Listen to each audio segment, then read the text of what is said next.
INFJ の皆さん、友達が少ない、広く浅い付き合いが苦手と感じて自分を責めていませんか？実はそれはあなたの弱点ではなく、質の高い人間関係を築く特別な才能なんです。今日は INFJ が自然に心から信頼できる友人を引き寄せる3つの鍵をお伝えします。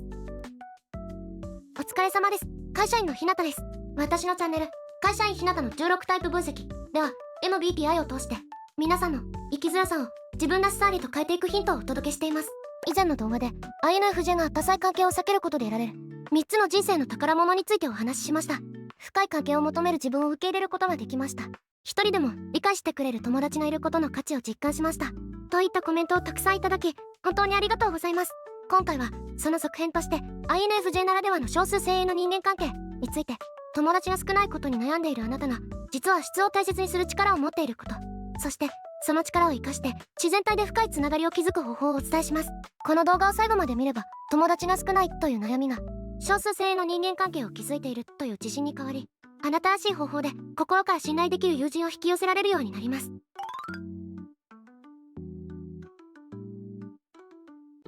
INFJ の皆さん、こんな経験ありませんか？周りの友達が SNS でたくさんの人とつながっているのを見て、自分ももっと友達を増やさなきゃと焦りを感じたり、大人数の集まりで誰かの話題に合わせようと無理をして家に帰るとどっと疲れてしまったり、友達少ないのと聞かれてなんだか申し訳ない気持ちになったり、職場のランチや飲み会で無理して会話に合わせるとぐったりしてしまう。 SNS で友達の数、フォロワーの数を気にしてしまうけど、本当は数より信頼できる友人が1人いれば十分だと思っている。どうして自分はみんなみたいに気軽に誰とでも仲良くなれないんだろう。もっと社交的にないから人生楽しいのかな。このままじゃずっと孤独なのかな。めちゃくちゃわかります。多くの INFJ がこうした葛藤を抱えています。しかし安心してください。あなたが少数精鋭の人間関係を求めるのは、あなたが社会の一般的な価値観から外れているからではありません。それはあなたの内側から湧き上がる自然な感覚であり、実は質の高い友人との出会いを引き寄せるための特別な才能なんです。僕もたくさんの人と話すより心から話せる数人の友達といる方が落ち着くのだ。これって変なのだ。全然変じゃないですよ。それが INFJ の質を重視する人間関係の証拠なんです。今からその秘密を解き明かしていきましょう。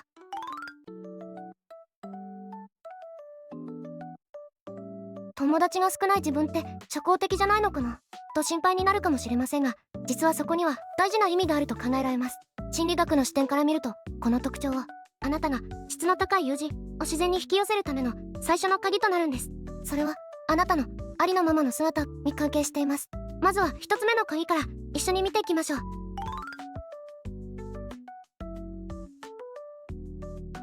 一つ目の鍵は本物の自分を受け入れる自己需要の力です。 INFJ は表面的な付き合いや玄米が苦手な傾向があります。それはあなたが本物を求めるからです。自分を偽って周りに合わせて振る舞うことに強い違和感や疲労を感じてしまう。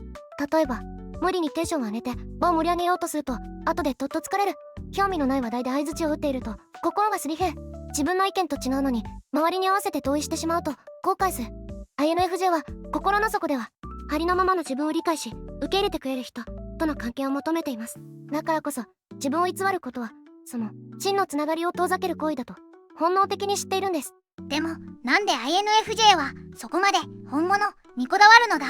これは INFJ が持つ内向的直感、縁愛が深く関係していると考えられます。内向的直感は物事の本質やパターン、そして人々の動機や真意を見抜く能力です。 INFJ の NI は常に表面下にある真実やパターンを探し求めています。そのため表面的な会話や社交辞令に満足できず、より深い意味や本質的なつながりを求めるんです。同時に自分自身も本物でなければ相手に真に理解されることはないと知っています。この内向的直感 NI と外向的感情 FE の組み合わせにより、 INFJ は他者と深くつながりたいという願望と表面的な関係に対する不満を同時に感じるんです。この本物であることを大切にする自己需要の力こそは質の高い友人を引き寄せる最初のフィルターになります。あなたがありのままの自分を受け入れ偽らずに振る舞うことで表面的な関係を求める人は自然と離れていきます。その代わりにあなたの本物を求めている深い関係を築きたいと思っている人があなたの元へと引き寄せられてくるんです。僕も無理して明るく振る舞うと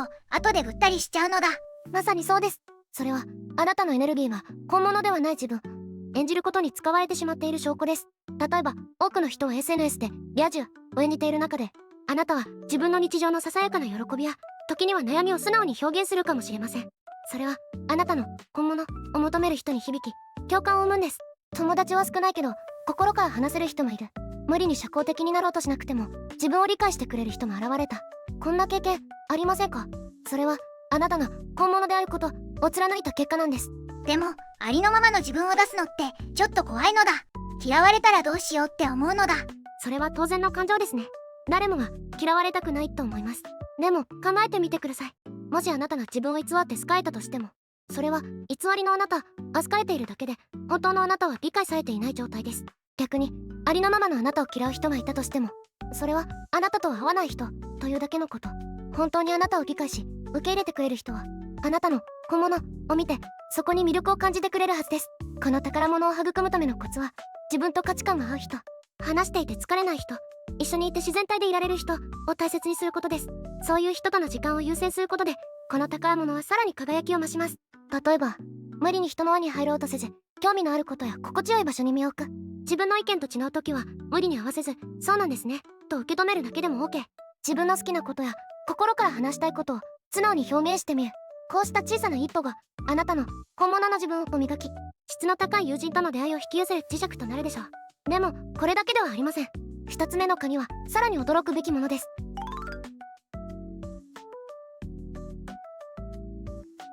本物の自分を受け入れることは質の高い友人を引き寄せる第一歩です。しかし INFJ にはさらに強力な磁力があるんです。それはあなたのコミュニケーションの仕方に関係しています。深い関係を選ぶことで得られるもう一つの驚くべき鍵であります。これを知ると、なぜ INFJ が聞き上手と言われ多くの人から相談されるのかが完全に理解できます。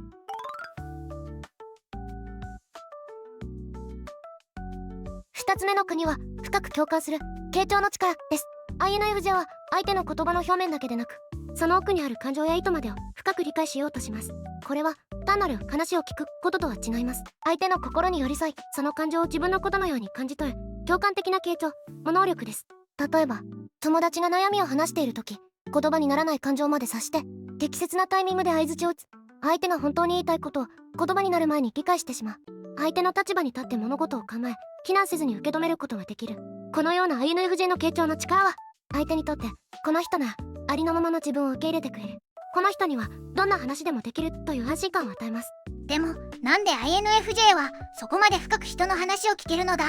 これは INFJ の持つ外交的感情 FE と内向的直感 NI の組み合わせによるものです。外交的感情は他者の感情やニーズを敏感に察知し共感する能力。そして内向的直感はその感情の背景にあるパターンや本質を見抜く力です。この2つの機能が連携することで INFJ は相手の言葉だけでなく、非言語的なサイン、表情、声のトーン、仕草などからも多くの情報を読み取り、その人が本当に伝えたいこと、心の奥底にある感情を理解することができます。外交的感情 FE は INFJ の認知機能の中でも特に発達している機能で、他者の感情状態に自然と調和しようとします。そのため相手が何を感じているかを直感的に把握し適切な反応ができるんです。内向的直感 NI は断片的な情報からパターンを見出し、未来の可能性を予測する能力です。これにより相手の言葉や行動の背後にある本当の意味や話が向かっている方向性を読み取ることができます。だからこそ INFJ に話をすると多くの人が全てを受け止めてもらえた、心が軽くなったと感じるんです。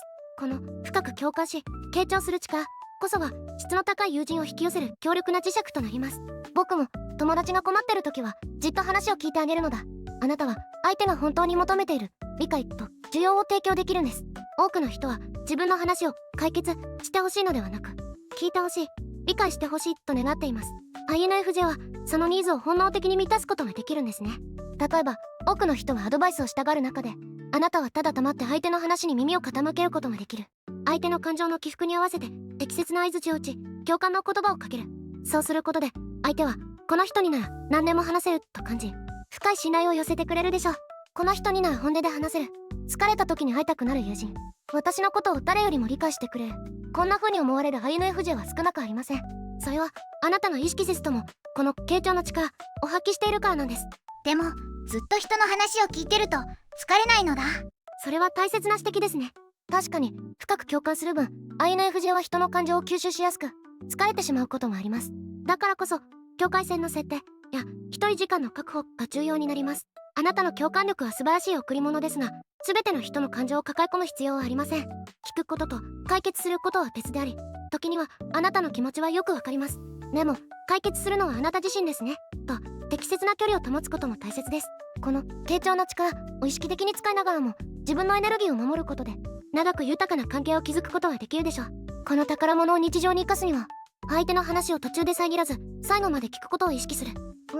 そうなんだねと共感の言葉を挟む。相手の言葉の裏にある感情を想像してみる。アドバイスを求められない限り、まずは聞くに徹する。この傾聴の力を意識的に使うことで、あなたは心から信頼できる友人との関係をさらに深めることができるでしょう。そしてその深い関係性があなたの人生をより豊かに彩ってくれるはずです。そして3つ目の鍵こそは、多くの INFJ が気づいていないあなたの人間関係。ひいては人生全体に大きな影響を与える可能性を秘めた最大の価値かもしれません。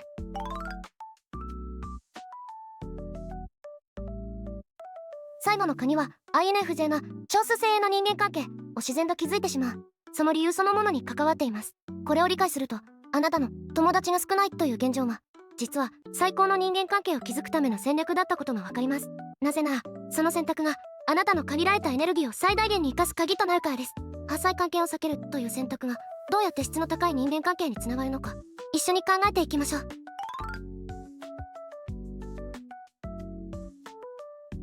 3つ目の鍵はエネルギーを戦略的に投資する選択と集中の力です。 INFJ は他者の感情を深く読み取り共感する能力が高いわけ。社交的な活動でエネルギーを消耗しやすい特性があります。しかしこの疲れやすさは一見ネガティブに見えて、実はあなたのエネルギーを本当に価値のある関係に集中させるための非常に賢いメカニズムなんです。人との距離感を大切にし自分の内側に目を向ける INFJ は雑多な人間関係に消耗しにくくなったわけ。自分のために使えるエネルギーや時間が増えます。このエネルギーを心から信頼できる数少ない友人との関係に戦略的に投資することで、その関係はより深く強固なものになります。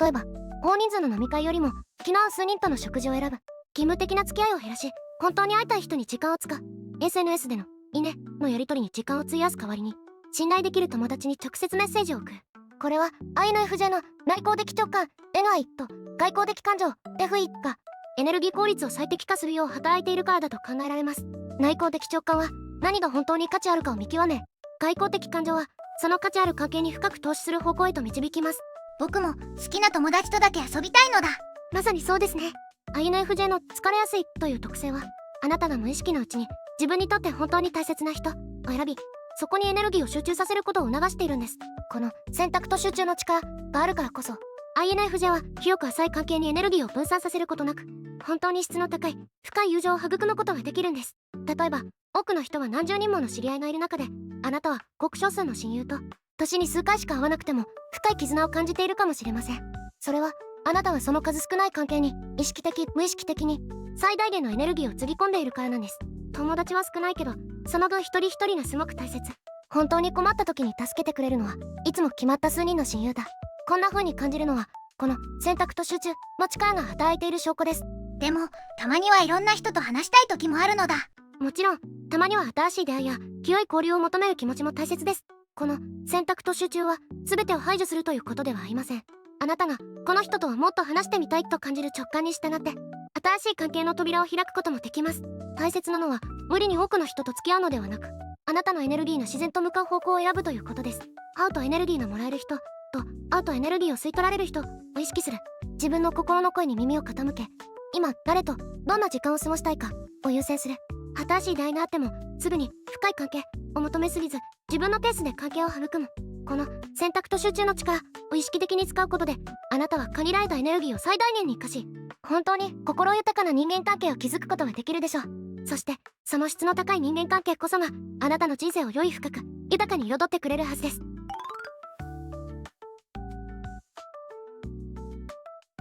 ここまで聞いて私もある、まさに私のことだって思った方、ぜひコメントで体験談を教えてください。友達が少ないことに悩んでいたけど実はそれが強みだと気づいた経験、深く共感する傾聴の力が役立ったエピソード、エネルギーを戦略的に投資して質の高い関係を築けた話など、あなたの人生経験を皆さんにシェアしてあげてください。同じ INFJ 同士共感し合える場にしていきたいです。きっとあなたの体験談を読んで私だけじゃなかったって安心する人もいるはずです。みんなのあるある僕もいっぱい知りたいのだ。きっと面白い話がたくさんあるのだ。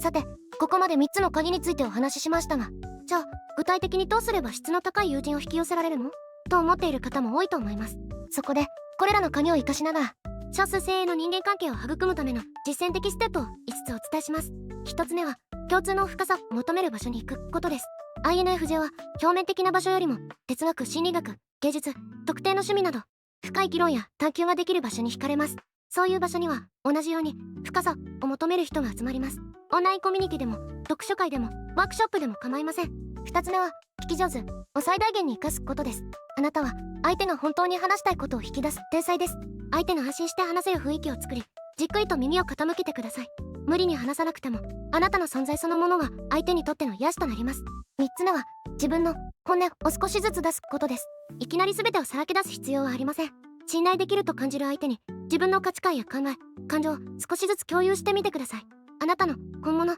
に触れることで相手も心を開きやすくなります。4つ目は会いたいという直感を信じることです。この人ともっと話したい、この人とは気が合いそうという心の声に耳を傾けてください。 INFJ の直感はあなたにぴったりの人を見つける優れたセンサーです。直感が働いたら勇気を出して一歩踏み出してみましょう。5つ目は定期的に質を振り返ることです。あなたの人間関係の質は常に変化します。定期的にこの関係は私にとって心地よいか、エネルギーを与えてくれるかを振り返りましょう。時には距離を置くことも質の高い関係を維持するためには必要です。これらを意識するだけであなたは自分のペースで心から満たされる少数精鋭の人間関係を築けるようになります。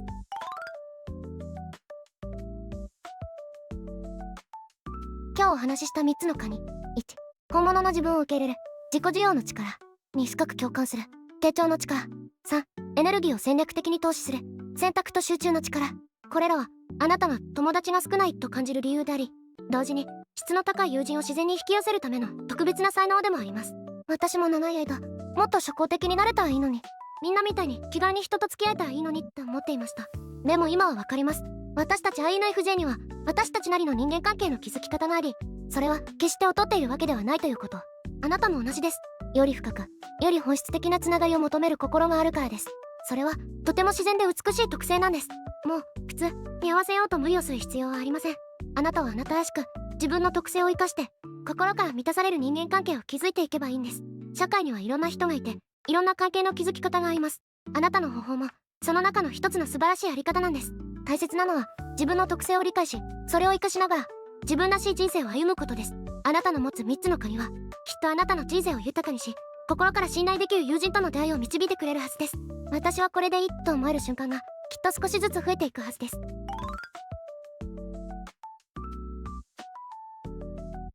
次回は発見 INFJ が無意識にやっている人を安心させる7つの行動を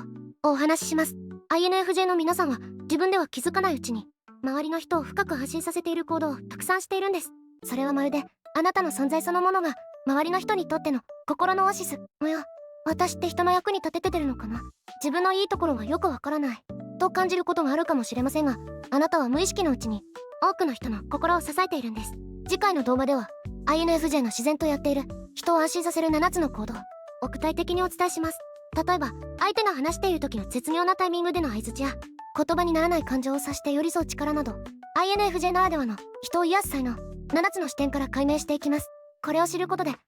私もこれやってる、こんないいことをしていたんだと自分の価値を再発見できるはずです。もしかして私もこんなことしてるかも、自分のいいところをもっと知りたい、そんな風に感じる方にはきっと役立つ内容になるはずです。もし今日の話が少しでも役に立ったらコメント欄であなたの体験も教えてください。少数精鋭の人間関係を築けたエピソードや質の高い友人との出会いなど何でも大歓迎です。同じ INFJ 同士お互いの体験を共有しながら一緒に学んでいきましょう。もし今日の動画の役に立ったと思ったら高評価とチャンネル登録もよろしくお願いします。 INFJ の皆さんが自分らしく心豊かな人生を送れるようこれからも情報をお届けしていきます。次の動画も絶対見てほしいのだ。僕も無意識にやってる良い行動知りたいのだ。自分の良いところを発見できるなんてすごくワクワクするのだ。みんなのコメントも楽しみに待ってるのだ。今日の動画最後まで見てくれてありがとうなのだ。